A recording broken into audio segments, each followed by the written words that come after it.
My girlfriend looked at me and said, "It meant nothing. He was just better at a few things than you." I didn't raise my voice. I just answered, "Then let him be better at paying your bills too." That night, I canceled our lease, accepted the promotion I'd been offered, and let silence say everything I didn't need to. I'm Alex, 31M. My girlfriend is Kaya, 28F. We've been together just under 2 years and living together for the last 8 months. On paper, things probably look good. We share a downtown apartment. She's a lifestyle influencer with a growing following, and I work in corporate operations. Stable job, decent money, boring LinkedIn energy. The kind of guy who plans 5 years ahead and pays bills early. Kaya is intense. That's the kindest way I can put it. Everything is about vibes, energy, and what makes sense for her brand. When she's in a good mood, she's magnetic. When she's not, it's like living with a disappointed manager who forgot to clock out. Small comments. Eye rolls. Sighs when I say the wrong thing. Constant reminders that I'm too logical or not emotionally fluent enough. Still, I supported her. Financially, emotionally, quietly. She was upfront early on that brand deals were inconsistent. I told myself it was temporary. I covered more rent, picked up utilities, paid for dinners because it looks weird if we split checks in public. I didn't love that line, but I ignored it. The cracks started showing a few months ago. She became secretive with her phone, but not in a guilty way, more like annoyed that I existed near it. If I asked who she was texting, she'd say, "Why do you need to know?" Like curiosity was a character flaw. She started comparing me to people I'd never met. Other men are more driven. Some guys actually get ambition. Always vague. Always just enough to sting. Last Thursday night, we were sitting in the kitchen. I was looking over an offer letter I'd just received for a promotion. More responsibility, more pay, but also more hours. I was excited. Nervous, but excited. I tried to share that with her. She barely looked up from her phone. That was the moment everything shifted, even though I didn't know it yet. She didn't ask what the promotion was for. Didn't ask if I wanted it. Didn't ask how I felt. She scrolled for a few more seconds, thumb flicking like my sentence hadn't registered, then said, "So, does that mean you'll be home even less?" Not congrats. Not that's big. Just logistics. Inconvenience. I mean, probably a bit, I said. But it's a pretty major step. Title change. Pay bump. It's kind of the thing I've been working toward. She sighed. Loud. The kind of sigh meant to be heard. "Alex, I just don't know how that fits into where I'm going," she said, finally setting the phone down and looking at me like I'd pitched her a bad idea in a meeting. "You're already very rigid." Rigid. That was her word lately. Not stable. Not reliable. Rigid. I asked what she meant.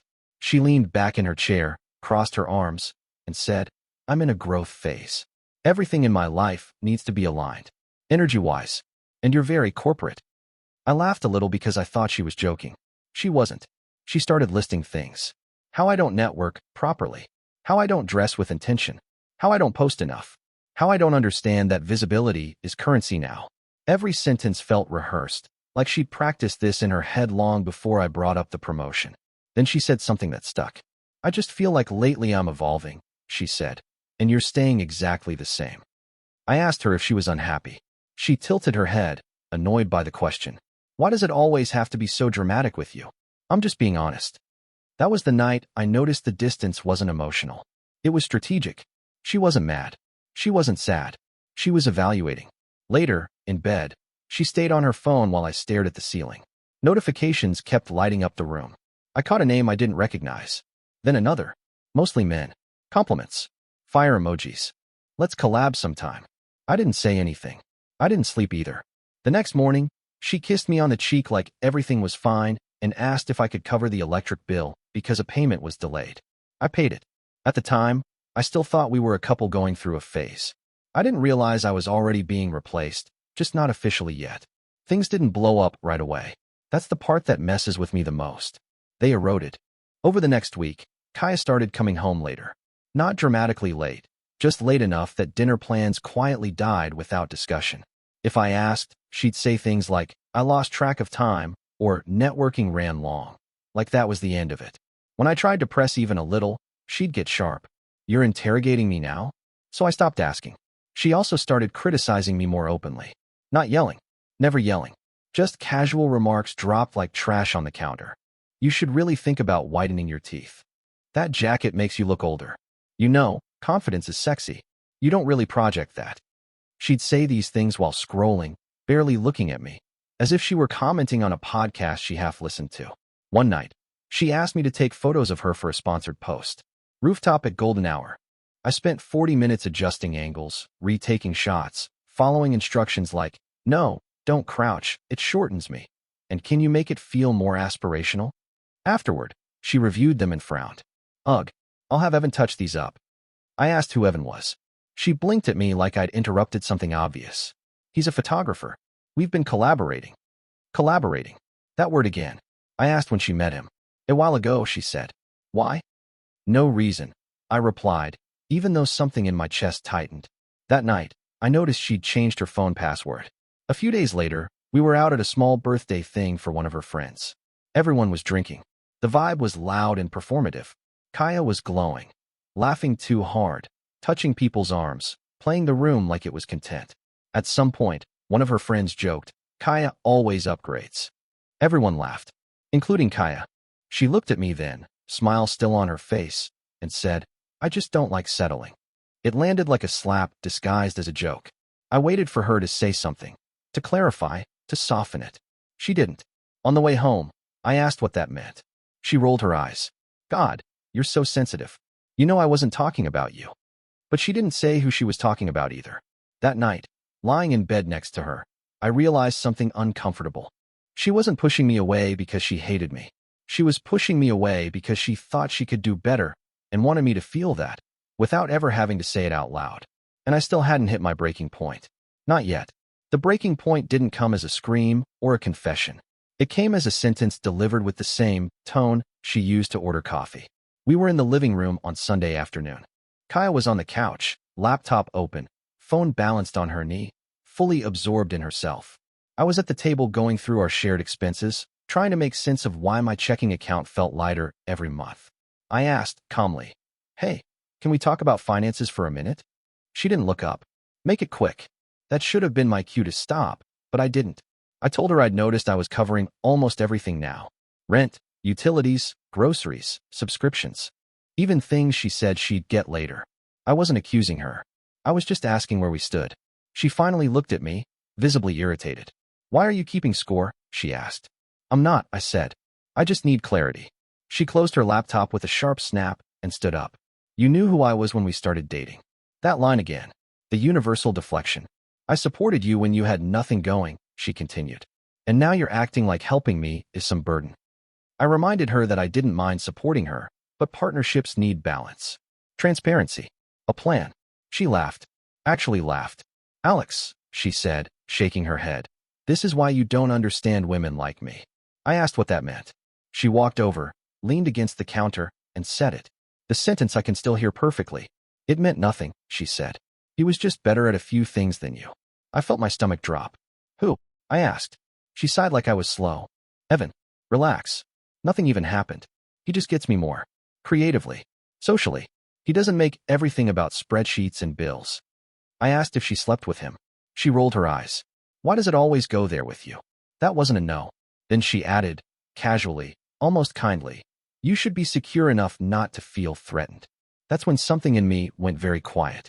I didn't raise my voice. I didn't argue. I just said, then let him be better at paying your bills too. She froze. And for the first time in months, she looked genuinely confused. She had no idea what I was about to do. She stared at me like she was waiting for the punchline. Are you serious right now? She asked. I nodded. Not dramatically. Not smugly. Just done. Kyle laughed again, but this one was sharper. Defensive. Wow. So you're punishing me now? I'm setting boundaries, I said.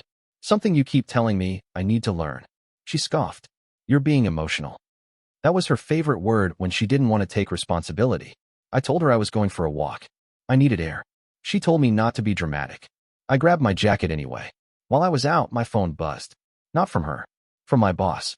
He asked if I'd had time to think about the promotion. Said they needed an answer by Monday. The role would require relocating for a bit. Different office. Bigger scope. He told me.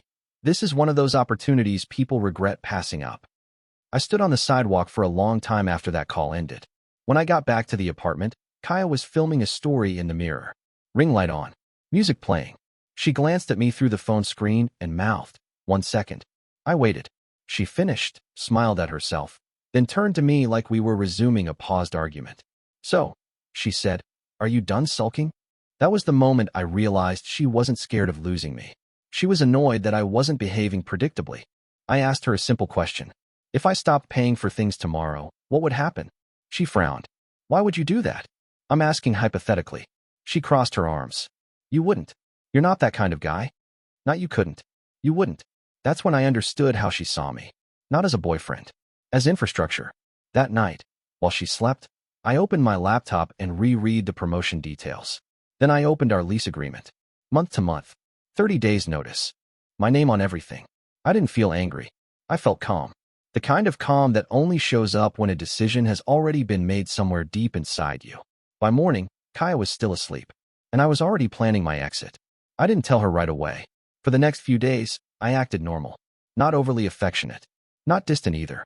Just neutral. I went to work. Came home. Paid nothing extra. Cooked for myself. Let the quiet speak. Kaya noticed. She always notices shifts in attention. You're being weird, she said one night while scrolling through comments. Did I say something that upset you? I almost laughed at the wording. Did I say something? Like the words hadn't been deliberate. I'm just busy, I said. Thinking. She nodded like that explanation bored her. Well, don't get in your head too much. That's when you spiral. 2 days later, I gave my boss my answer. Yes, I'd take the promotion. Temporary relocation. Immediate start. Everything accelerated faster than I expected, like once I said yes, the universe decided to stop stalling. That same afternoon, I emailed our property manager. Gave notice. 30 days. Clean and legal. My name removed. Utilities transferred back to default. Internet canceled. Everything tied to me quietly detached. I didn't tell Kaya yet. I wanted to see how long she'd stay comfortable without knowing the ground was already shifting. The first sign was the grocery delivery that didn't arrive. She complained about it while I made coffee. Did you forget to reorder? She asked. No, I said. I didn't. She stared at me. What does that mean? It means I didn't reorder. She blinked, processing. So, are you going to? No. Her jaw tightened. Alex, what is this? Reality, I said. You said Evan was better at some things. I figured this was a good time to stop competing. She laughed, but it sounded thin. You're being petty. I'm being consistent. That night, she ordered takeout. On her card, I heard her sigh when the total popped up. The next morning, she asked if I'd already paid rent for the upcoming month. I haven't, I said. Her head snapped up. What? I gave notice. That was the first time I saw panic flicker across her face. Not fear. Panic. Calculating panic. You can't just do that, she said. We live here. For now, I replied. She stared at me like I'd broken a rule she thought was unbreakable. And for the first time since I met her, Kaya didn't look powerful. She looked unprepared, and I was already emotionally gone. Once the panic set in, Kaya tried a different approach. She got nice. Not genuinely nice, strategically nice. The next morning, she made coffee. For both of us. She even used my mug, the one she always said threw off her aesthetic. She asked how work was going. Asked if I'd slept okay. Touched my arm when she passed me in the kitchen. Like muscle memory, she suddenly remembered mattered. You've been really distant, she said softly. I don't like it when we're like this. That word finally showed up again. I told her I was busy preparing for a move. She blinked. A move? Yeah. The promotion requires relocation. Temporarily. Her smile froze. You never mentioned that. I mentioned the promotion. You didn't ask questions. That landed. She sat down across from me and leaned forward. Alex, let's not do anything rash. You're overreacting to one conversation. One conversation, I repeated. She waved her hand. You know what I mean.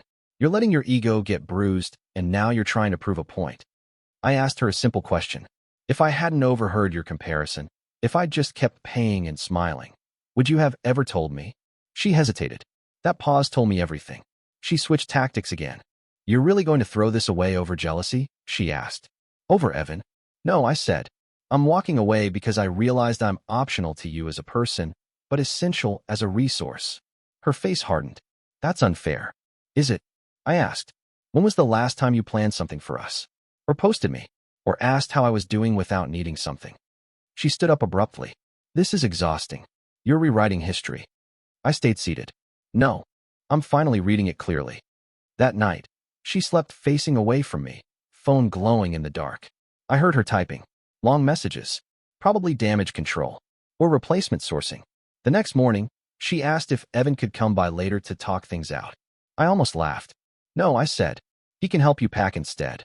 That was when she snapped. You think you're so superior, she said. But without me, you're just another boring guy with a paycheck. I looked at her, really looked at her, and felt nothing. No, I said calmly. Without you, I'm just peaceful. She didn't have a response to that.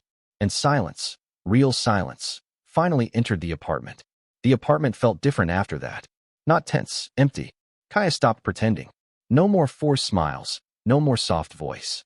She moved through the space like a roommate who hated the other roommate, but couldn't afford to leave yet. Doors closed harder. Dishes left in the sink. Little passive-aggressive sighs whenever I existed in the same room. 2 days later, the first bill bounced. I knew because she asked. Hey, she said from the couch, trying to sound casual.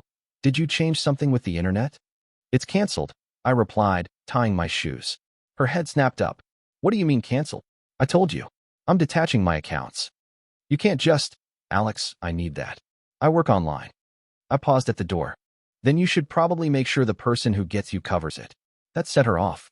She followed me into the hallway, voice raised but controlled enough to avoid sounding unhinged. You're doing this to hurt me. No, I said. I'm doing this to stop hurting myself. She laughed bitterly. So this is what you do when you don't get your way? You run? I turned back to her. No. I leave when I realize I'm being tolerated, not valued. That night, I packed quietly. Just essentials. Clothes. Documents. Laptop. She watched from the doorway, arms crossed, eyes sharp. You think you're winning, she said. But you'll regret this. You don't just walk away from a woman like me. I zipped the bag. I'm not walking away from you. I'm walking toward myself. She didn't cry. Not then. She scoffed, rolled her eyes, muttered something about ego and fragility. But when I picked up my keys, her voice cracked. Where am I supposed to go? I looked at her for a long moment. You said it yourself, I replied. It meant nothing. He was just better at a few things than me. I opened the door. Let him be better at this too. I left her standing in the apartment, surrounded by ring lights, half-packed brand deals, and a silence she'd never bothered to prepare for. And for the first time in a long time, I didn't look back. The silence after I left wasn't dramatic. No explosion. No frantic calls. No cinematic moment where she chased me down the stairs. Just quiet. I stayed with a coworker the first night. Slept on a couch. Woke up before my alarm like my body already knew the routine had changed. My phone had a few messages from Kaya. Not apologies. Not explanations. Logistics. Did you take the router? When is the last payment for rent actually due? Can you forward the property manager's email? I answered once. Briefly. Factually. Then I stopped. The promotion paperwork went through faster than I expected. HR sent timelines. Travel details. Temporary housing. It felt surreal how quickly my life reorganized itself once I removed the thing weighing it down. 3 days later, Kaya finally called. I let it ring once. Twice. Picked up on the third. Her voice sounded different. Not sharp. Not superior. Tired. I didn't think you'd actually do it, she said. I know, I replied. There was a long pause. Then, Evan says you're being dramatic. That made me smile. Not in a happy way. In a confirmation way. I'm sure he does, I said. She exhaled hard. I just didn't think you'd disappear. I almost corrected her. Almost told her I'd been disappearing for months already. Just quietly, internally. But I didn't see the point. I didn't disappear, I said. I just stopped filling the gaps. She didn't respond right away. Then she said, softer. I thought you understood your role. That sentence told me everything I needed to know. I did, I said. That's why I left. After that, the call ended naturally. No goodbye. No anger. Just two people realizing the transaction had concluded. A week later, I drove past the apartment to grab the last of my mail. Her car was gone. The lights were off. A notice was taped to the door. Something official, something unavoidable. I didn't feel smug. I felt light. Because when the noise finally stopped, I realized something important. I hadn't lost anything. I'd just stopped paying for someone else's illusion. And for the first time in a long time, silence felt like peace. I'm writing this from a hotel room that smells like new carpet and bad coffee. The promotion started immediately. New city, new office, new badge. Same me, but lighter. No constant tension. No calculating someone else's mood. No wondering if my usefulness outweighed my presence. A week into the new role, HR asked if I wanted to make the relocation permanent. I said yes without hesitation. That night, I got one last message from Kaya. Not angry, not apologetic, just confused. I don't get how you could walk away so easily. I stared at it for a while before replying. I didn't walk away easily, I wrote. I walked away quietly. There's a difference. She didn't respond. Later, scrolling out of habit, I saw her post. Solo mirror selfie. Caption about rebirth and protecting her energy. Comments full of fire emojis and men asking if she was single. I didn't feel anything. That's the part people don't talk about. They expect rage or heartbreak or regret. But sometimes, when something ends exactly when it should, all that's left is calm. I canceled the last shared subscription the next morning. Closed the chapter completely. So here's why I'm posting. Not for validation. Not for revenge. Just perspective. If someone tells you that another person is better than you, believe them. Then let that person take over everything, not just the parts they enjoy. Love isn't proven by endurance. It's proven by mutual respect. And the moment you realize you're being kept for convenience instead of chosen with intention, that's not a relationship anymore. That's a lease. And leases can be terminated. Thanks for reading.